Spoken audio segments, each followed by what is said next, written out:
Bonjour à tous, Alexandre. Alors aujourd'hui, on va parler du pendule de Toth, un pendule qui est très utilisé et exploité dans le cadre de la radiesthésie et aussi dans le cadre de l'énergétique, tout simplement parce que c'est un émetteur et un récepteur. Donc on peut émettre des énergies et recevoir des informations qui viennent du subtil, de notre intuition, pour récupérer des informations.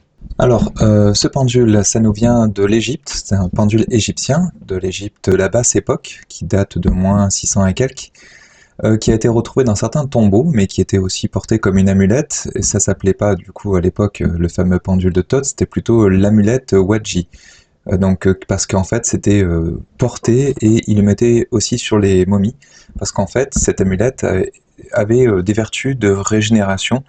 Donc en fait, c'est un talisman qui était protecteur, qui a été retrouvé sur certaines momies et sur lequel des personnes se sont inspirées au fil de l'eau et ont fait évoluer justement cette amulette, qu'on peut retrouver notamment au musée du Louvre, pour le transformer en pendule divinatoire, donc pour récupérer des informations dans le subtil, et ça a été un peu amélioré.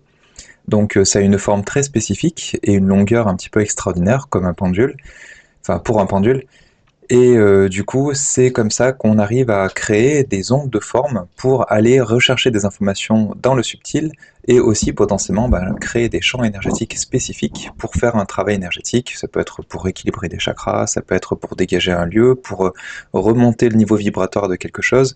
Enfin, il y a beaucoup d'utilisations pour ce pendule.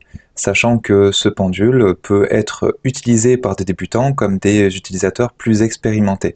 Après, il faudra surtout adapter, on va dire, le matériau qui est utilisé pour faire ce fameux pendule, parce que certains matériaux, comme les cristaux, sont beaucoup plus complexes parce que eux-mêmes sont une propre source d'information et on va dire qu'ils peuvent stocker énormément d'informations dans le subtil. Donc c'est pour ça qu'il faudra faire attention à bien nettoyer son cristal si on doit utiliser un pendule de Thoth qui a avec le matériau cristal. Et c'est pas les débutants qui vont savoir l'exploiter ou l'utiliser en première intention. Donc pour débuter, il faudra plutôt commencer par un matériau comme du bois, donc qui lui ne va pas retenir l'information, qui va rester neutre, et c'est une vertu qui est assez intéressante, sachant que sur l'amulette Wadji, c'était plutôt du grès qu'on pouvait retrouver dans les sarcophages, donc pour le type de matériau. Alors Thoth, on le présente plus vraiment, ou en tout cas je mettrai un petit lien dans le descriptif vers la présentation du dieu Thoth, hein, qui était le dieu égyptien de l'Égypte antique et qui était en lien avec tout ce qui était connaissance, la sagesse, la magie, les écritures, les sciences. Il était considéré comme le scribe des dieux, et donc du coup il y a pas mal de légendes qui parlent du fait que ce serait un Atlante qui aurait apporté la sagesse en fait au peuple égyptien. Alors les caractéristiques du pendule de Thoth, alors déjà il a une forme un petit peu unique, et je vous le montre à l'écran, donc un exemple de pendule de Thoth, donc là que vous pouvez voir. Je vais le faire un petit peu pendre, comme ça vous verrez mieux.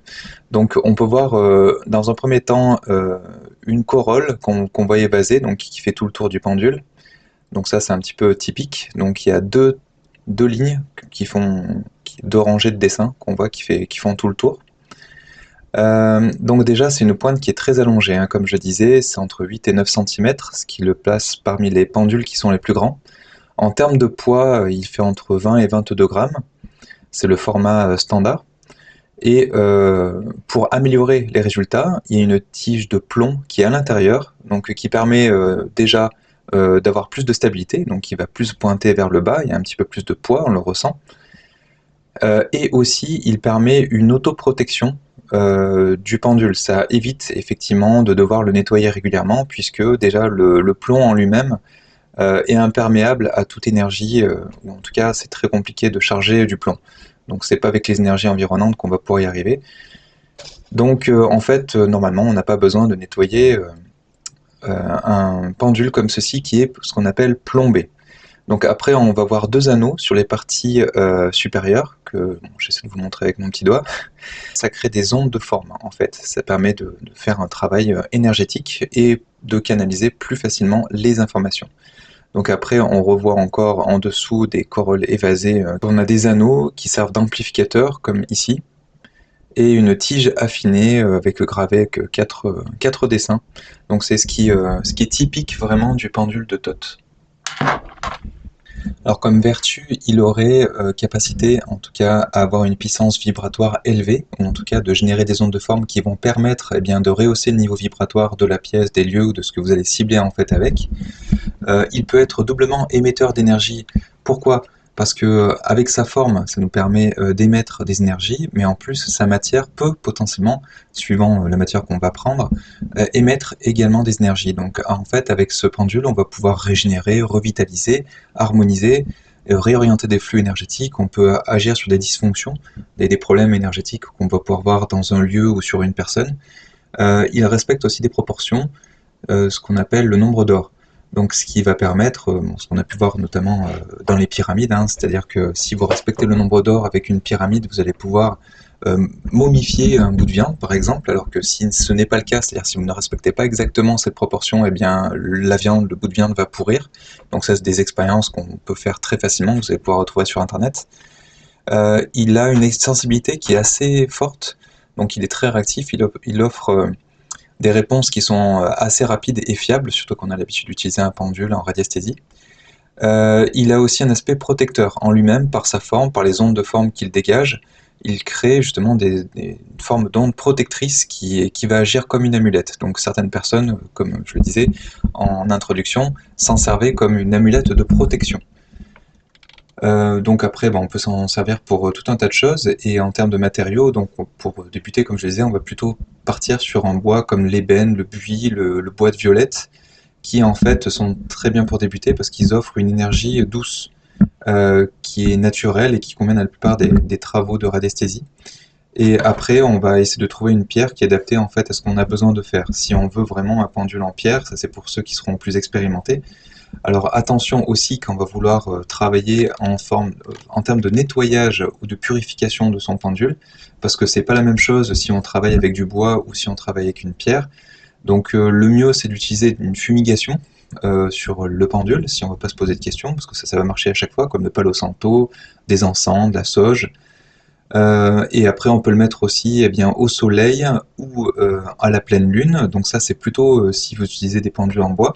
Après, selon le type de pierre, vous pouvez également le faire, mais il faut bien se renseigner sur ce que vous utilisez comme pierre, si vous voulez prendre un pendule de Toth avec une certaine pierre en particulier. Et après, si c'est un pendule que vous n'utilisez pas régulièrement, vous pouvez également le poser sur une géode de cristal ou sur une fleur de vie. Donc ça va prendre plus de temps pour le purifier, pour le réénergétiser, le réharmoniser, mais ça permet de le faire plus en douceur en tout cas. Alors pour se procurer ce genre de pendule, je vous préconise en tout cas d'aller voir des artisans plus que des sites qui vont vous proposer des pendules low cost. Alors le prix moyen, je dirais que c'est autour de 60-70 euros, parce que c'est quand même pas mal de travail à faire, c'est fait manuellement, hein, sans machine ni rien. Donc ça donne une meilleure énergie, une meilleure vibration au niveau des matériaux et du pendule. Et aussi, c'est beaucoup plus fait dans les règles de l'art. Parce que si vous allez par exemple sur un site AliExpress, c'est fait tellement de manière industrielle et fait vite fait, on va dire, que ça ne respectera pas forcément les proportions, en tout cas attendues du pendule, et donc vous n'aurez pas de résultats qui seront considérés comme fiables. Donc il vaut mieux investir une bonne fois pour toutes et avoir un seul pendule plutôt que d'en avoir tout plein, mais qui ne fonctionnent pas, ou encore, en tout cas avec lesquels on n'est pas à l'aise.